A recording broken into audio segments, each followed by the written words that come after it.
कहानी की शुरुआत गोवा की एक सुनसान सड़क से होती है, जहां रात के अंधेरे में चार चोर बड़ी ही प्लानिंग के साथ एक एटीएम मशीन को उसकी जगह से उखाड़कर गाड़ी में लाद कर फरार हो जाते हैं। उनकी इस चोरी को पास में बैठा एक भिखारी अपनी आंखों से देख लेता है, लेकिन चोरों को इसकी भनक तक नहीं लगती। अगले दिन प्रीतम नाम का एक युवक अपने दादा के साथ पुलिस स्टेशन पहुंचता है। वह अपने दादा का चोरी हुआ टेप रिकॉर्डर ढूंढने की शिकायत दर्ज कराना चाहता है, लेकिन पुलिस वाले एटीएम चोरी जैसे बड़े केस में व्यस्त होने के कारण उसकी शिकायत दर्ज करने से मना कर देते हैं। जब प्रीतम बार बार आग्रह करता है तो गुस्से में आकर पुलिस उसे लॉकअप में बंद कर देती है। कुछ देर बाद इंस्पेक्टर पेड्रो पुलिस स्टेशन पहुंचता है। प्रीतम उसे बताता है कि वह चोरी हुआ एटीएम सिर्फ 10 मिनट में ढूंढ सकता है। पहले तो पेड्रो उसकी बात पर विश्वास नहीं करता, लेकिन उसे एक मौका देता है। प्रीतम कंप्यूटर पर काम शुरू करता है और मोबाइल नेटवर्क,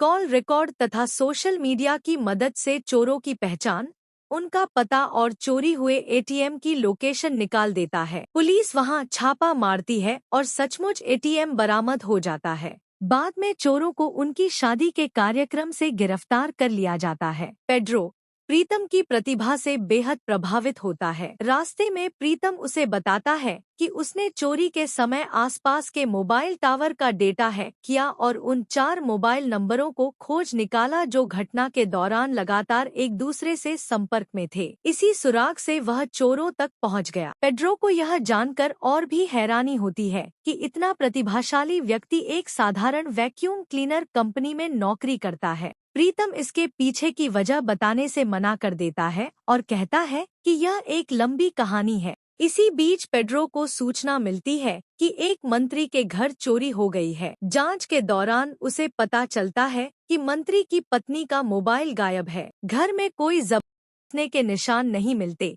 इसलिए पेड्रो को शक होता है कि चोर घर का ही कोई सदस्य है। मंत्री के छोटे बेटे के व्यवहार से उसका शक और मजबूत हो जाता है। हालांकि सबूत जुटाने के लिए पेड्रो जो तरीका अपनाता है वह उल्टा उसी पर भारी पड़ जाता है। मंत्री उसके खिलाफ नाराज हो जाता है और आरोप लगाता है कि पुलिस झूठे सबूत बनाकर किसी को भी फंसा सकती है।